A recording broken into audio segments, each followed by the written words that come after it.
If you're reading this, something has gone very wrong. That line wasn't written in a movie script. It wasn't part of a screenplay or some political thriller Rob Reiner was developing.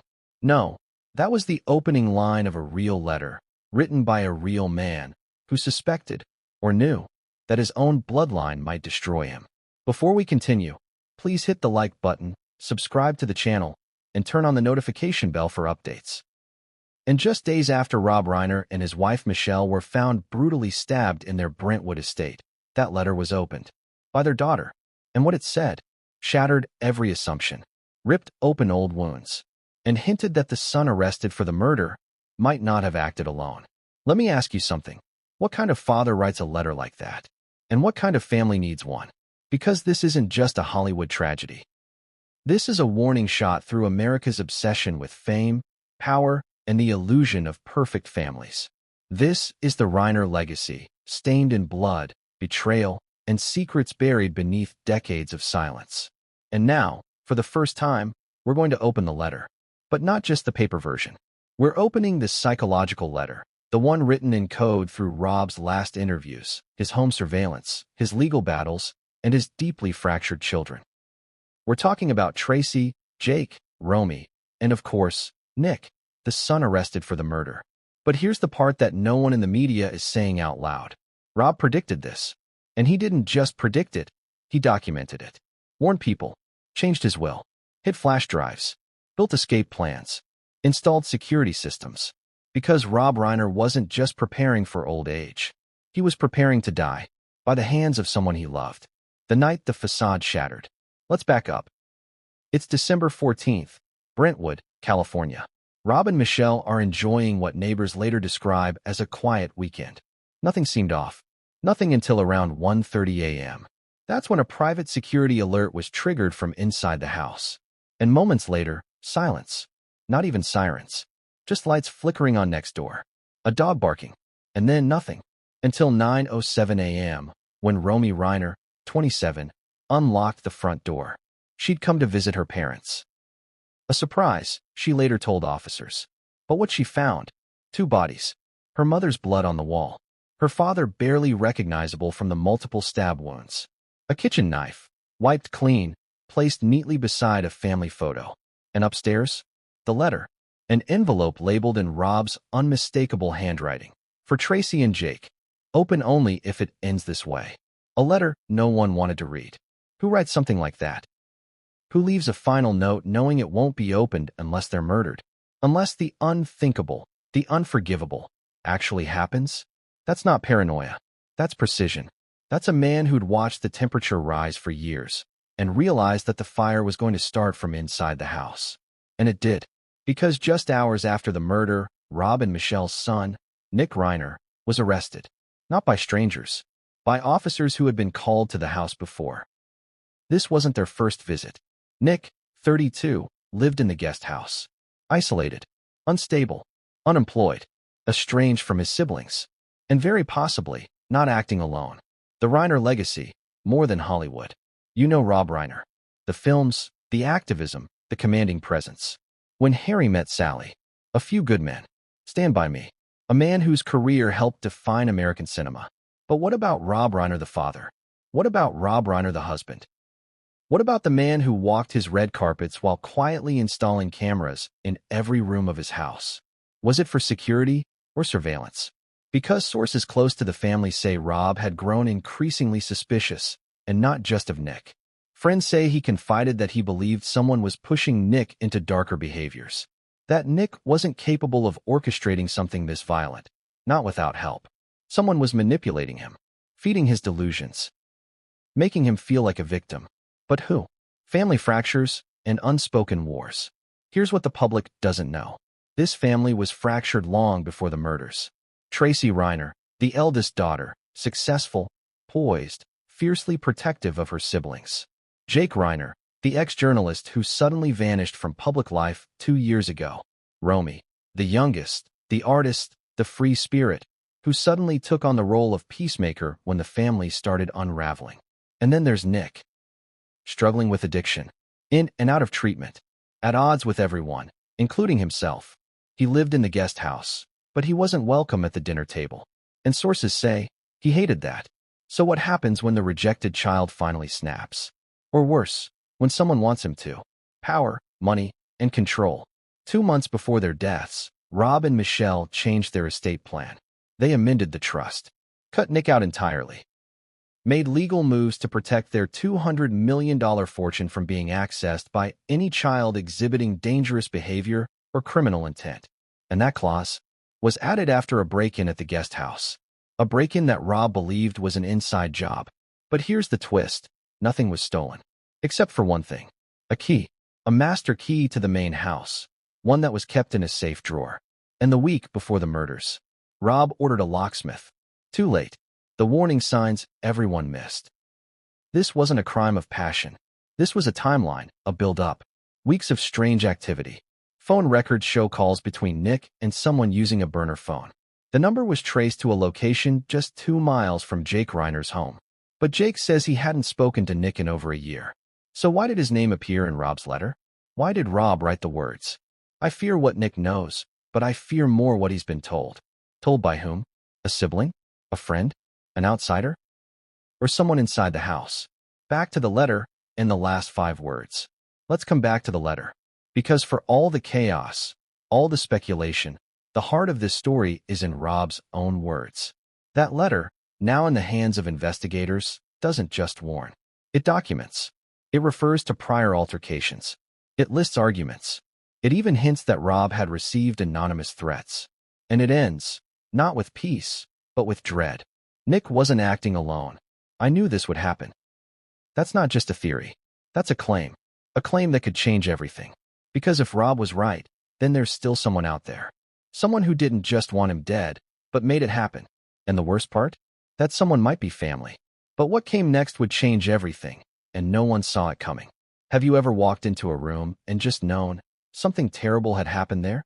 Not because of what you saw, but because of what you felt. That's exactly what Romy Reiner walked into on the morning of December 14th. But her mind couldn't catch up to what her instincts already knew.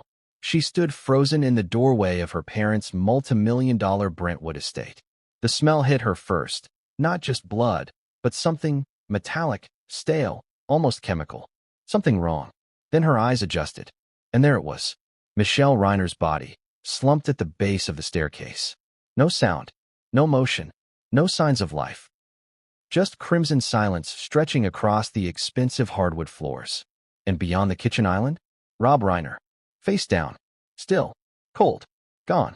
2 of the most respected names in Hollywood, wiped off the map in a single night. But how? And why? And who really did this? The timeline they don't want you to see. Let's rewind. Because that night, that very night, there were signs. 1:12 a.m., the motion lights outside the guest house flicker on. 1:17 a.m. A camera in the hallway near the study captures faint movement. 1:29 a.m. The kitchen motion sensor is triggered, then goes dead. 1:33 a.m. The hallway camera blinks again. 1:38 a.m. Silence. A digital void. As if the house itself knew something terrible was underway. Here's where things get even weirder. The security system wasn't hacked, it was disarmed. By someone who knew the code.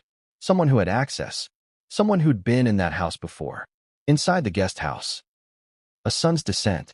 Nick Reiner had lived in the guest house for months. Some said it was generosity. Others said it was containment. His mental health struggles weren't exactly a family secret. Multiple rehab stints. Quiet legal settlements. Alleged outbursts with staff. But Rob never gave up on him. Not fully. Even when Nick became distant, unpredictable, and dark, his father held on. But by early December, that grip was slipping.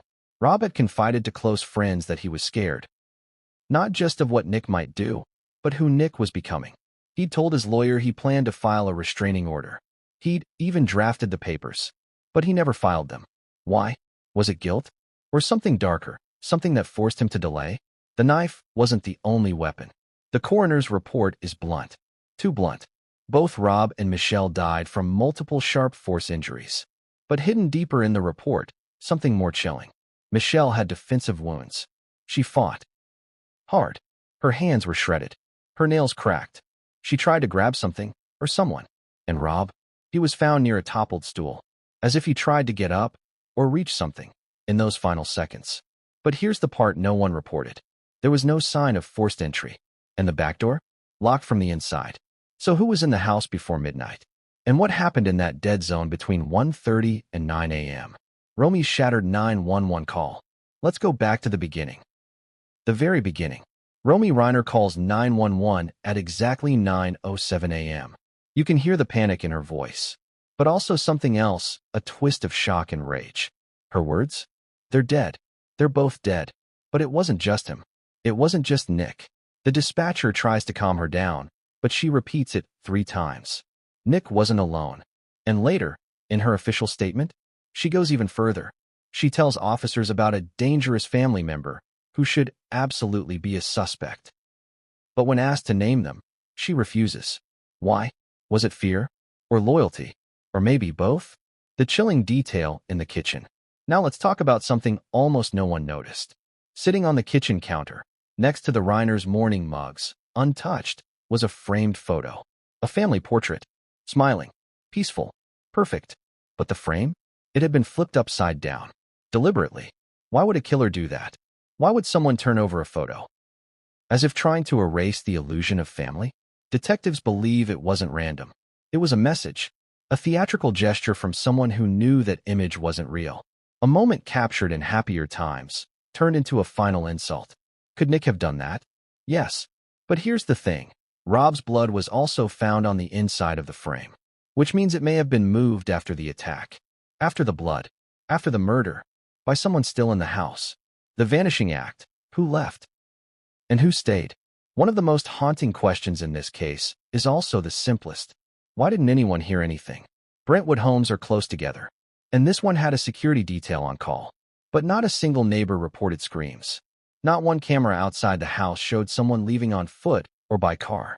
Except, at 3:11 a.m., a black vehicle, unregistered, passes the Reiner estate. It slows, pauses, then disappears. 3 blocks later, a traffic cam catches its plates. But they're fake. Swapped. Police still haven't traced it. But it was there. So now we have 2 possibilities.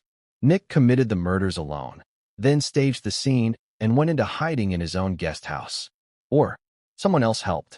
Someone got in, helped him, or used him, and left in that black vehicle. You decide. Jake's silence speaks volumes. Let's pivot to Jake Reiner. Former journalist. Respected. Sharp. Until recently. Because something happened 2 years ago that made Jake vanish from the spotlight. He left LA, shut down his social media, declined interview requests, stopped attending family events. And after the murders, he went completely silent. No press statement. No memorial speech. No Instagram tribute. Just nothing. Even his own sister Tracy seemed surprised. She posted a single cryptic message days after the funeral. Sometimes grief is just fear dressed in black. Was that directed at Jake? Or something else? Because sources close to the family said Jake had warned Rob months before his death. Something's coming. You need to be ready. What did he mean? What was he afraid of? And did he know who was behind it? The blood-stained rug that disappeared. Another eerie twist? A rug. A Persian rug from the second-floor hallway. Gone. Completely vanished. And it wasn't taken during the investigation. Photos from the day of the murder show it missing before police arrived. Why does that matter? Because under where that rug should have been, a blood smear. Only faint. Almost cleaned. But still there. So here's the million-dollar question. Who removes a rug after killing someone, but before help arrives? The killer? An accomplice? Or someone covering up? And then there's the attic. Yes, the attic. The one place police didn't search until 3 days later. Why? Because it was padlocked from the inside. When officers finally forced it open, they found an old chest. Inside, family documents, photos, letters, and something that made even seasoned detectives pause. A series of printouts. Emails between Rob and someone named only as S. The tone? Warning. Urgent. And personal. But the last line, dated just a week before his death? They're already in the house. You just can't see it yet. But what happened next would leave even investigators in disbelief. And it all started with one forgotten voicemail. Who leaves a voicemail, predicting their own death, and then forgets to tell anyone about it? The answer, Rob Reiner. Or maybe he didn't forget. Maybe he hoped no one would ever have to hear it. But they did. Because 3 days after the murders, Tracy Reiner, Rob's daughter, the unofficial guardian of family sanity, found herself holding her father's phone, still logged into his voicemail app. She hadn't planned to check it. Just habit. A coping mechanism in grief. She was scrolling through emails, messages from producers, old scripts, fan letters. And then it hit her. That read, one unheard message. Sent 12:47 a.m. Just an hour before the murders. She pressed play, and the voice that greeted her wasn't calm, it was strained. Breathless, like someone who knew time was running out.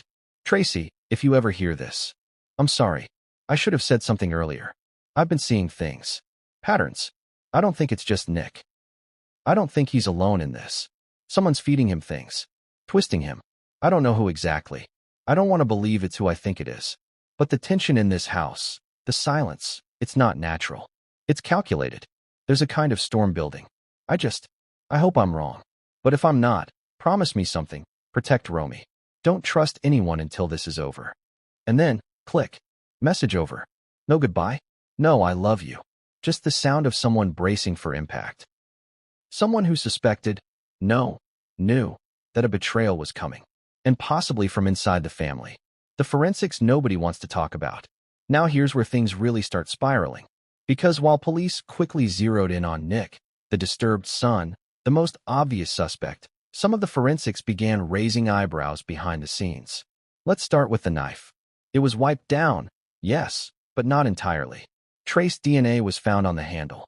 It matched Nick, but also a second, partial profile. Not enough to make a conclusive match, but enough to know this. Nick wasn't the only one who held it. Then there's the footprint. One bloody, half-smudged footprint near the pantry. Size 11. Nick wears a 13. Jake? Size 11.5. Coincidence? Or a clue? We're not saying Jake was there. We're saying someone with a similar footprint was.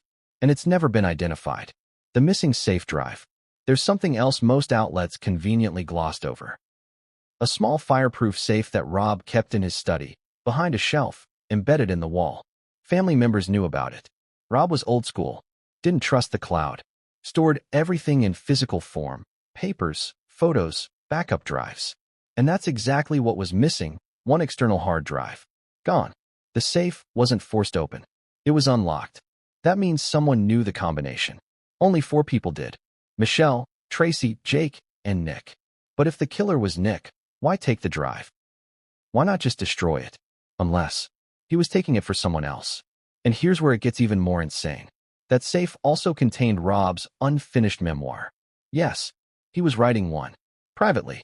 Quietly. Handwritten drafts. Audio logs. A document titled, Shadow House, The Family You Think You Know. And every single page is gone. Vanished. Even his laptop, wiped clean remotely at 4:06 a.m., 2 hours after his death. By who? No one knows. But the IP address traced to somewhere in Denver. Guess who owns a cabin there? Jake Reiner.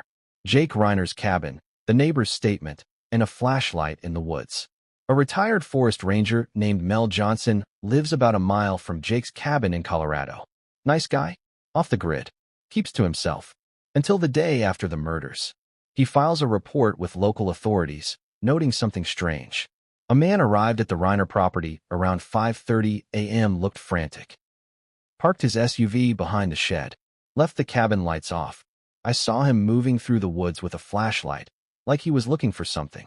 Authorities followed up, but no charges were filed. No one searched the cabin. No one asked for a warrant. Why? Because there wasn't enough to go on. And Jake? Jake claimed he was in Chicago at the time. But so far, no hard evidence confirms that alibi. No hotel check-in. No receipts. Just one grainy ATM camera from 2 days earlier. Was it enough to clear him? Legally, maybe. But morally? You tell me. Tracy's breakdown on the lawn. 3 days after the murders, during a press scrum outside the Brentwood estate, Tracy Reiner did something uncharacteristic. She snapped. Mid-question, a reporter asked, "Do you think this was all Nick?" And her face twisted. The grief turned to fury. Her voice cracked. Ask someone else. Ask the ones hiding. Ask the ones who wiped the files. Then she stormed off. It wasn't just emotion. It was exposure. She knew something. Something she couldn't say publicly. Something she may have said privately to investigators. But so far, no charges, no names, just whispers. One strange text message from Romy. Let's rewind again, back to Romy. She found the bodies. She made the 911 call. She named someone else as a potential suspect. And then, like her siblings, she disappeared. Until last week, when a close friend of Romy's leaked a text she allegedly sent just 2 days before the murders. It read, "I had a dream again." The same one. Someone's walking through the kitchen with Jake's voice. But it's not Jake. It's like they're wearing him. Creepy? Absolutely. Just a dream? Possibly. Or a subconscious warning. One she couldn't process until it was too late. And let's not forget what Rob said in his letter. They're already in the house, you just can't see it yet. The open window theory. Now here's one last detail that still puzzles investigators. A single second-story window was left open. Not broken, just open. The screen had been removed. No fingerprints, just a faint shoe scuff on the ledge. Could someone have entered through it?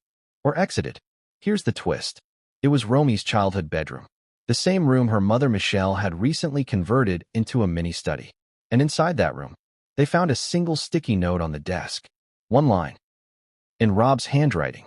It read, "She's watching, just like before. No one knows who she is. Some say Tracy. Others think Romy. Some believe it was a reference to Michelle, his wife. Or was it someone else entirely? Someone whose presence Rob could feel, but never confront? So here we are. A house soaked in blood. A son in custody. A letter with 5 haunting words. Nick wasn't acting alone. And now, we turn the page. Because the next chapter isn't about evidence. It's about intent. What led to the murders? What forced a father to choose caution over confrontation? And who, in the final hours, truly held the knife? The clues lie in the guest house. And what police found there would shock even the most seasoned investigator. But what they didn't find, now that's the real horror. What happens when the safest place in your life becomes the most dangerous? That's what Rob Reiner thought about the guest house. A modest, modern structure just 30 yards from the main estate. 2 bedrooms, a kitchenette, a small recording studio converted from an old storage room. To outsiders, it looked like a generous gesture. A father giving his troubled son some independence, while still keeping him close. But to Rob, it had become a containment zone, a ticking time bomb. And what police would later uncover inside that guest house wasn't just disturbing. It was strategic, organized, premeditated. And it proved one thing beyond doubt. Nick Reiner hadn't just been unraveling. He'd been planning something, and someone might have been helping him do it. The guest house rules: do not enter. Rob and Michelle rarely went into the guest house. Not because they weren't welcome, but because Nick had made it clear this was his space. He told them not to come over unannounced. He locked the doors, installed his own surveillance camera facing the main house. A creepy twist considering the dozens of cameras Rob had placed facing away from the guest house. 2 very different security strategies. 2 very different narratives. Rob was looking outward. Nick was watching inward. And when officers stepped into that guest house after the murder, they stepped into a world that felt like it belonged to someone spiraling, but with precision. Walls lined with notes. The first thing police noticed? The walls, covered in printouts, post-it notes. Crumpled notebook pages stuck with tape and thumbtacks, each one more bizarre than the last. One wall was titled, "They're Lying to You." Below it, photos of Rob, Michelle, Tracy, Jake, Romy, all marked with red pen. Arrows connecting names. Underlines. Circles. Under Tracy's picture. Smiles too much. Watching everything. Under Jake. He knows, but won't admit it. Under Rob. He's afraid. Good. He should be. And across all of it, scribbled over and over. Silence is violence. Secrets are war. It wasn't just chaotic. It was personal. Someone had been building a case, not for therapy, but for revenge. The audio files, record, rewind, repeat. In Nick's converted studio room, police discovered dozens of labeled cassette tapes and USB drives. Most were self-recorded monologues, late-night rants, whispers, screams into the mic. But some weren't Nick at all. They were recordings of conversations between his parents, captured from within the main house. How? That's where things get terrifying. Nick had wired a Bluetooth recording unit beneath the couch in the living room. It had a 6-month battery life. Motion activated. Every time someone sat down, it recorded. And what did it catch? Arguments. Fights over money. Over medication. Over Nick himself. One clip caught Michelle saying, "He's not just sick, Rob. He's being fed this stuff. You don't see it." And Rob replies, "By who, Michelle? Who would do that?" The line that followed, "Maybe the person you trust the most." Then silence. Static. End of recording. The hidden closet. In the guest house's second bedroom, which Nick didn't use, there was a small utility closet. It was locked, not with a padlock, but from the inside, using a sliding bolt drilled backward into the frame. Tactical. When police finally pried it open, they found a disturbing array of contents. An old family photo torn in half, Jake cut out. A detailed floor plan of the main house, with certain doors and windows circled. Copies of court documents from Rob's will update, documents that were never made public. And a note that read, 2 a.m., easiest time. Camera 6 blind. Wait, camera 6? Only Rob and his security company knew the internal camera numbering. So how did Nick know? Unless someone gave him that information. Or he'd hacked the system. The burner phone problem. Among Nick's possessions was a shoebox. Inside. For old phones. All prepaid. All wiped. 3 had been inactive for months. But the 4th had received 2 text messages the night of the murder. One at 12:03 a.m. The other at 1:28 a.m. Both from the same number. The texts read, 12:03. Ready when you are. Windows loose. 1:28. Don't mess it up. No delays. Police traced the number, but the SIM was purchased anonymously and used only twice. Then destroyed. Meaning what? Meaning someone was orchestrating something with Nick.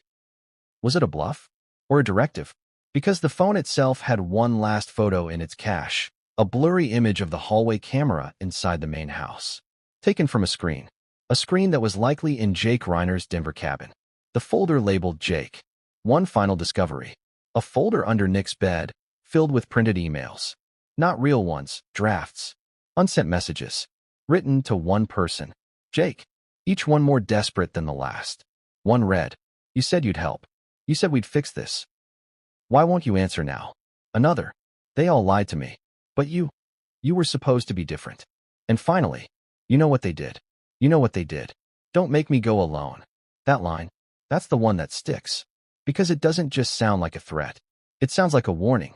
Like Nick was about to take a step, one final, irreversible step, and he didn't want to do it alone. Or maybe he wasn't. What wasn't there? The real clue.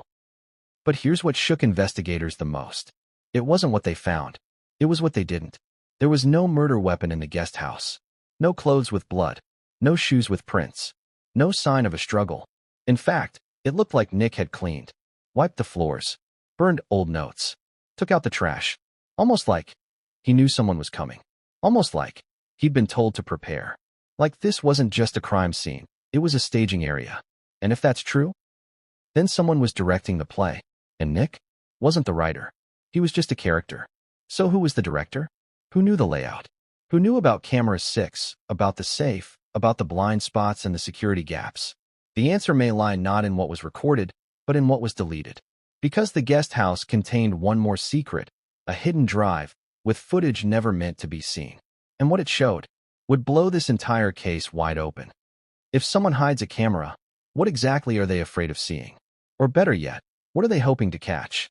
Because as investigators swept the guest house one final time before sealing it off, a low-ranking forensics tech opened what seemed like an ordinary desk drawer. Just cords, wires, flash drives.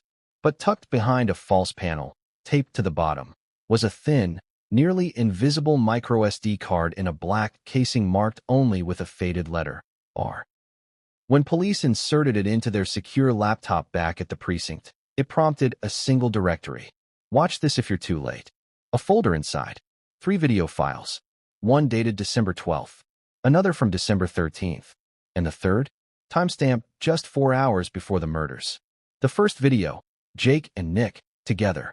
The footage is grainy, the audio slightly distorted, but unmistakable. It shows Nick in the guest house, sitting at his desk, pacing, talking. Across from him, Jake Reiner, wearing a hoodie, sitting stiffly, arms crossed. The two brothers aren't yelling. They're whispering. But Nick's voice is clearer. "You said it had to be this way, that he left us no choice." Jake's reply? "I said stop obsessing. I didn't say go nuclear." Nick. "Too late. You lit the fuse. Now we burn it all." Then the file ends. 27 seconds long. But it confirms something no one in the family or media wanted to believe. Jake had been in the guest house. Recently. Secretly. And whatever they were discussing wasn't casual. The second video, the test run. The second video is longer. Just over 11 minutes. It's from the evening of December 13th. Nick is alone. But he's not ranting. Not pacing. He's testing. Wearing dark clothing. Carrying a flashlight. He walks from the guest house to the back of the main estate, weaving around known camera blind spots. He times himself. Marks steps. Whispers. Kitchen entry in under 30 seconds. Upstairs by 45. Hallway silent. At one point, he even pauses beneath a window and mutters. Camera 6, dead zone. Just like he said. Who's he? Nick doesn't say. But whoever he is, they knew the layout. They knew the camera placements. They helped Nick plan a dry run of the murder. That much is now undeniable. The final video, 11:58 p.m., December 13th. This one is chilling. The angle is from a hidden camera, likely a body cam or a covert GoPro Nick wore during the night. It starts in his room. He adjusts something in his hoodie, murmurs into the lens. Last chance. If this ends bad, it's because they wouldn't listen. Then, he picks up a pair of gloves. A bag. Something small, not clearly visible, wrapped in cloth. He opens the door, walks outside, and then, just before the video cuts off, a voice. Not Nick's. Deep. Calm. Male. The voice says, "You have 10 minutes. No blood upstairs. Remember the plan." And then static. End of file. The smoking gun? Or something more sinister. This video, this final clip, changed the investigation. Suddenly, it wasn't just about Nick. It was about collusion. It was about someone else being there. Someone giving orders. But the voice was too faint. Too obscured.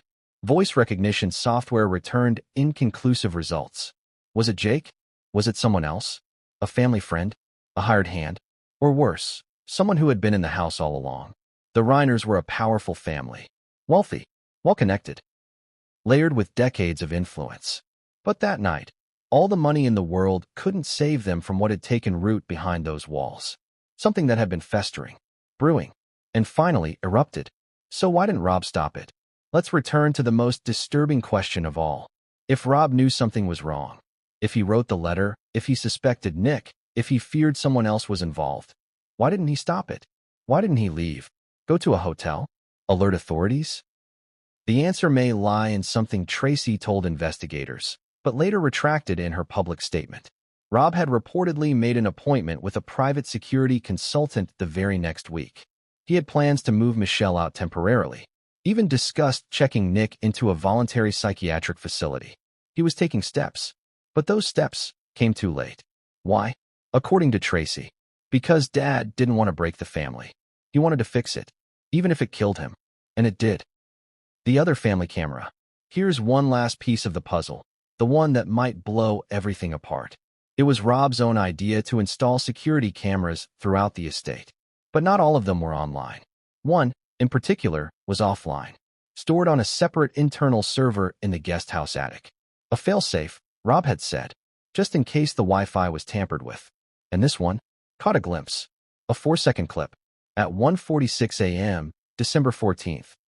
The exact time the hallway motion detector was triggered, a shadow passed through the upstairs landing. Tall, broad-shouldered, limping. Nick doesn't limp. Jake once did, after a skiing accident that never healed right. Coincidence? Maybe. But add it to the others. The mystery voice. The deleted laptop. The attic emails. The forensic footprint. The disconnected cameras. The burner phone. And suddenly, Nick Reiner starts to look a lot less like a lone wolf and more like a pawn. The guest house wasn't a safe haven. It was a stage. A stage for manipulation. A stage for surveillance. A stage for betrayal. And Nick? He was trapped long before that night. Trapped by mental illness, family tensions, quiet resentments, and quite possibly by someone feeding him a story so convincing, he believed murder was the only way out. But he wasn't the only one who believed it. Someone else had a role. Someone who's still out there. Still silent. Still watching. And the guest house is still full of secrets. But what police discovered inside Michelle Reiner's private journal, hidden in a locked drawer just feet from where she was killed, would rip this story wide open and expose the name Rob was too afraid to say aloud. What do you do when your father's final words implicate your own brother and hint at something even worse? Tracy Reiner always carried the weight. The oldest. The protector. The bridge between chaos and order in a family defined by both. She wasn't the most famous. She didn't need to be. While Rob stood at podiums and Jake took to the airwaves, Tracy handled the mess behind the curtain. Schedules, hospital visits, interventions. Quiet loyalty. But when the murders happened, and that letter surfaced, that mask cracked. For the first time, the world saw Tracy break. And what poured out wasn't just grief. It was fear. Raw, aching fear. Because according to close family sources, Tracy didn't just read Rob's letter. She already knew what was in it. The night before the murders. Let's rewind to December 13th, the night before the murders. Tracy was at the house. It was a short visit. 32 minutes, according to security logs. She dropped off some paperwork for Rob and had coffee with Michelle in the sunroom. But here's what Michelle told her that night, according to Tracy's later statement to investigators. He's writing something he won't show me. Says it's just in case. Just in case what, Tracy? That shook her. Because Tracy knew her father wasn't the type to prepare for accidents. He prepared for wars. And she could feel one coming. She tried to press Rob. Asked what he was afraid of. Who was making him look over his shoulder. He smiled. Didn't answer. Just said, "You already know. You've always known." And then he gave her an envelope. Small. Sealed. She never opened it. Not until it was too late. The moment everything changed. Fast forward 48 hours. 2 bodies. 1 suspect. And that envelope, unopened on her kitchen counter, staring at her like a ticking time bomb. When Tracy finally tore it open, she expected instructions. A will. A farewell. Instead, she found a copy of the same letter Romy and Jake had received. Rob had sent 3. 1 for each of them. Each one identical. Each one ending with the same line. Nick wasn't acting alone. I knew this would happen. But Tracy's letter had 1 additional sentence at the bottom, handwritten, not typed. It read, "You know who. But now you'll have to prove it." The private breakdown no one saw. That night, Tracy disappeared. For nearly 14 hours, no one could reach her. Her phone went dark. Her home security logs show no entries. No exits. Her team later said she was grieving privately. But what really happened? A family source claims Tracy spent the night reviewing surveillance footage from the estate. Not the police footage, her own. She had a private access login to the cloud server that stored all of Rob's external cameras. Rob gave it to her months earlier, just in case. She'd never used it. Until that night. And what she found, we don't know the full details. But when she resurfaced the next day, her demeanor had changed. Gone was the composed family liaison. In her place, a woman ready to fight. The press conference slip-up. That same day, Tracy stood in front of a row of flashing cameras. She was supposed to read a statement. Instead, she spoke off script. Tears streamed down her face. Her voice trembled. And then she said it. Nick was sick. But someone fed that sickness. Someone gave it oxygen. She stopped. Tried to compose herself. But then, this wasn't just a tragedy. It was a betrayal. The media buzzed. Who was she talking about? Jake? Romy? Someone else? But the look in her eyes, it wasn't confusion. It was conviction. The diary that changed everything. Here's where the story gets even darker. 2 days after the press conference, police returned to the main house to collect additional items. Among them, Michelle Reiner's personal journal. It was found in a locked drawer in the bedroom Rob and Michelle shared. The same room where Michelle had tried to call for help just moments before she died. The journal was old, leather-bound, pages yellowed, but her entries? Terrifyingly recent. And Tracy had asked to see it. Reluctantly, police agreed. Supervised. What she read, according to a family friend, made her collapse. Because Michelle had written about everything. Nick's paranoia, Rob's growing fear, the surveillance, the arguments, but also, Jake. The final entry. Michelle's last entry was dated December 12th, 2 days before the murders. It read, "Jake's here. I don't know why. Rob won't tell me. I'm scared. Nick's worse when he's around. Like something wakes up in him. I don't know who to trust anymore. Even Tracy's asking questions. God help us if this explodes. Then a single line. Underlined. If anything happens, start with Jake. I'm sorry. That entry was never shown to the media. It wasn't even included in the initial police report. But Tracy saw it. And according to sources, she begged detectives to reconsider Jake as a suspect. The confrontation. 2 days later, Tracy confronted her brother. In private. No cameras. No lawyers. Just two siblings standing in their father's office. Witnesses heard shouting. Then silence. Then Tracy stormed out, shaking, pale, eyes red. When asked what happened, she didn't answer. But later, she posted something cryptic on her private account. Some truths rot you from the inside out. Was it a confession? A reaction? Or something more chilling? A confirmation? Jake's response: vanish. After that confrontation, Jake vanished again. No press appearances. No statements. No legal commentary. His house in Denver? Vacant. His credit cards? Unused. Phone? Disconnected. And Tracy? She stopped speaking altogether. No more press. No more interviews. Just a quiet war being waged behind closed doors, between truth, memory, and denial. Because Tracy knew something. Something no one else was ready to say aloud. But when her voicemail to the family lawyer leaked, everything changed. Because in just 15 words, she may have blown the entire case wide open and exposed the real reason Rob was so afraid. Have you ever said something so dangerous you immediately wanted to take it back, but couldn't? That's exactly what Tracy Reiner did. And someone leaked it. A voicemail, 47 seconds long, left on the phone of the family's estate attorney, Miles Hanover. It wasn't meant for the public. It wasn't even meant to be kept. But somehow, it found its way into the hands of a freelance journalist who uploaded the audio onto a private forum, where it spread like wildfire before being pulled. Too late. The internet had already done what it does best: preserve secrets that were never meant to survive. The voicemail transcript. Here's what Tracy said. Miles, I need you to listen to me, and I need you to destroy this after. I saw the footage. The one from the backup Rob gave me. He knew. He was scared of both of them. Not just Nick. Not just Jake. There's something we missed. Something that was right in front of us. I think Romy knew too. That's why she's been so quiet. I don't trust Jake.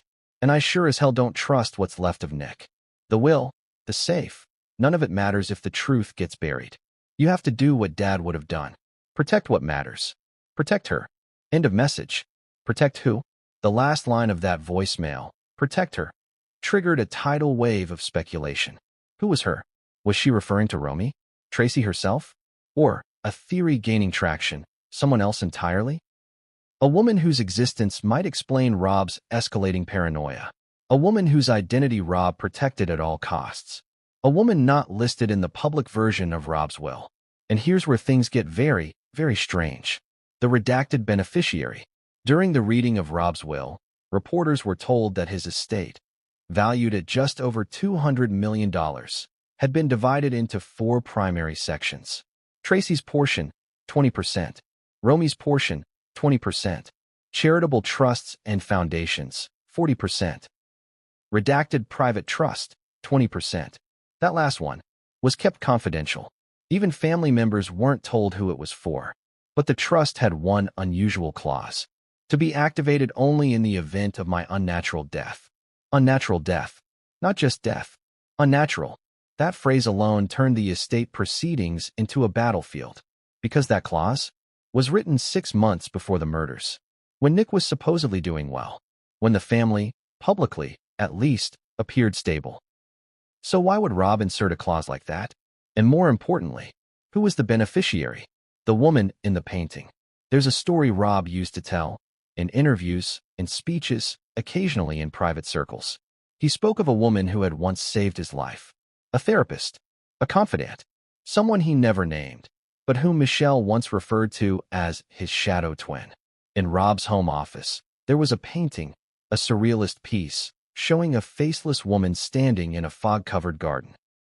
Everyone assumed it was a symbol, a metaphor, but Tracy knew better. She once asked Rob who it was. His answer? She sees the truth, and she paid the price for it.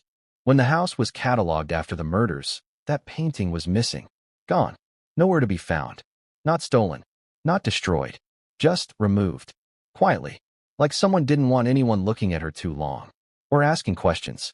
Tracy's breaking point. 2 weeks after the funeral, Tracy stopped attending meetings. She ignored calls from police. She canceled her upcoming production projects. Then, she was spotted at a small coffee shop in West Hollywood, alone, unkempt, and visibly distressed. A barista overheard her muttering into her phone. "They're still covering for him. They think I won't say it. But I will." Hours later, her car was photographed outside the Brentwood estate. She stood in the driveway for 17 minutes. Didn't go inside. Didn't knock. Just stared at the front door. Then left. According to close friends, she was struggling with something so big, it was eroding her sense of reality. And when she returned home that night, she finally opened something she had been avoiding for weeks. Rob's handwritten journals. Rob's final notebook. Among Rob's belongings was a notebook no one had touched. Not the police. Not Jake. Not even Romy. But Tracy had it. And inside that notebook, beneath pages of draft scripts, speech ideas, and campaign notes, was a page marked only with a red tab. Tracy opened it. One sentence. Handwritten, shaky. It started in '98. "I kept it buried, but now they're digging again." And below it, 3 words. Underlined. "Protect the girl." Not protect a girl. The girl. Who? Still a mystery. But here's what we do know. 1998 was a year Rob rarely discussed. That's when a major lawsuit was filed against a studio he co-owned, involving a whistleblower, sealed documents, and an out-of-court settlement no one could speak about. Could the girl be connected to that case? Was she a witness? An informant? Or something more personal? The kind of secret that shatters families when revealed? Tracy's silence isn't guilt. It's strategy. Right now, Tracy isn't talking. Not because she's afraid of exposure, but because she's trying to buy time. For what? We don't know. But legal insiders claim Tracy has retained a private investigator with experience in federal cases. She's hired a digital forensics team, and she's begun transferring certain assets into irrevocable trusts, something usually done to shield individuals from incoming legal action. Does she expect a lawsuit, a charge, or a media firestorm? All signs point to yes. But what is she preparing for? And what does she know that no one else, not even Jake, is willing to face? Because the next chapter doesn't just involve the children. It's about the mother, Michelle Reiner, and what she wrote in the pages of her secret diary. A diary no one was ever meant to see. And one name inside it changes everything. What if the person who found the bodies knew exactly what she was going to find? That's the question investigators began asking themselves after reviewing Romy Reiner's 911 call. Not once, not twice, but over 30 times. Because something felt off. The fear in her voice? Real. The horror? Undeniable. But the way she spoke? Too precise. Too practiced. Almost like she'd been waiting to say those words. And when officers dug deeper, they uncovered something no one expected. Romy had been warned. The 911 call that sparked everything. Let's start with what everyone has heard. At exactly 9:07 a.m., December 14th, Romy Reiner called 911 from the front steps of her parents' Brentwood estate. She was breathless, shaking, and said the following. "I'm at my parents' house. They're dead. My dad and mom. Oh my God. I think my brother did this. But he wasn't alone. Please, send someone." He wasn't alone. That last line is what caught everyone's attention. Not, "I don't think he acted alone." Not, "This doesn't make sense." She said it with certainty. He wasn't alone. That's a statement of fact, not suspicion. So how did she know? The text that came too late. According to phone records obtained by investigators, Romy received a text message at 1:52 a.m., just over 6 hours before she made the 911 call. The sender was listed as unknown contact. The text read, "Check on them. Something's happening tonight." Just 10 words. No punctuation, no name, no follow-up. But the timestamp was chilling, because it landed 4 minutes after the Reiner home's internal motion sensors had been tripped and 2 minutes before the main hallway camera glitched. Someone sent Romy that message in real time, while the murders were already in progress. So again we ask, how did she know to come to the house that morning? And more importantly, why didn't she call police until after she got there? The quiet daughter. Romy had always been the quiet one. An artist. A dreamer. More comfortable behind a camera than in front of one. She lived alone in Silver Lake, in a converted warehouse she'd filled with murals, projectors, and vintage film reels. She rarely visited the main estate. But on December 14th, she showed up without calling ahead. She told police she just had a bad feeling. But the truth? She knew something was wrong. That text proved it. But Romy never told investigators about it. They found it only after subpoenaing her carrier's backup logs. So why did she hide it? Was she protecting someone? Or protecting herself? The diary entry that named her. Let's jump back to Michelle Reiner's diary. You'll remember from Chapter 3 that Michelle's final entries grew increasingly paranoid. She mentioned feeling watched. She mentioned Jake being a bad influence on Nick. But on December 10th, she made a note that shocked investigators. Romy's been acting strange. She asked me about the will. She never asks about money. Asked if I was going to do the right thing with it. I didn't like her tone. That entry seemed out of place. Until paired with a bank withdrawal Romy made that same day. $7,000 in cash. No explanation. No receipts. And no trace of where it went. Just a lump sum gone. Did she give it to someone? Or was it given to her? The deleted audio file. Things get even murkier when you look at Romy's home security system. Her Silver Lake loft was outfitted with a Nest cam, standard stuff, nothing fancy. Except for one deleted clip. At 3:38 a.m. on the morning of the murders, the cam captured audio only. Not video. Just a 16-second snippet of hushed voices. Two people. The first voice? Romy's. The second? Unknown. But the transcription software caught this much. Voice 1, Romy, it's done. Voice 2. Almost. Don't come yet. Voice 1. You promised I wouldn't have to. Voice 2. You won't. Stay clean. Then the file ends. And here's the kicker. The clip was deleted remotely, at 9:10 a.m., just minutes after Romy's 911 call. She had access to the system. She could have done it. But would she be that careless? Or was someone else covering their tracks? What was Romy afraid of? In the weeks following the murders, Romy refused media interviews. She turned down every request, even from family friends. But one person claims to have spoken with her. A former professor who asked to remain anonymous. Their conversation? Short, but telling. The professor asked if Romy believed Nick had done it. Her reply? He did something, but not everything. When asked what that meant, she reportedly said, the person who started this didn't get blood on their hands. But they set the table, and they watched us eat. Cryptic? Yes, but intentional. Romy knew she was being listened to, and she was terrified. The missing drawing. Romy's art has always been symbolic, abstract, surreal, coded. She once said in an interview, I don't paint what I see. I paint what I can't say. Which is why one particular piece she recently sold raised eyebrows. It was titled The Guest, painted 2 weeks before the murders. The canvas showed a faceless figure in a dark coat, standing over a dining table surrounded by 5 chairs. Only 2 of the chairs were occupied, both painted in red. Critics thought it was a political metaphor. Now, investigators believe it was a subconscious confession, because according to her gallery's records, Romy pulled the piece from auction 3 days after the murders. She didn't want anyone to own it. She didn't want anyone to look too closely. Why? Because one of the red chairs looked exactly like the ones in her parents' dining room. The second will. Now here's a legal twist no one saw coming. A second version of Rob's will surfaced, one he allegedly signed in 2019. Naming Romy as primary medical proxy and granting her authority over private legacy documents.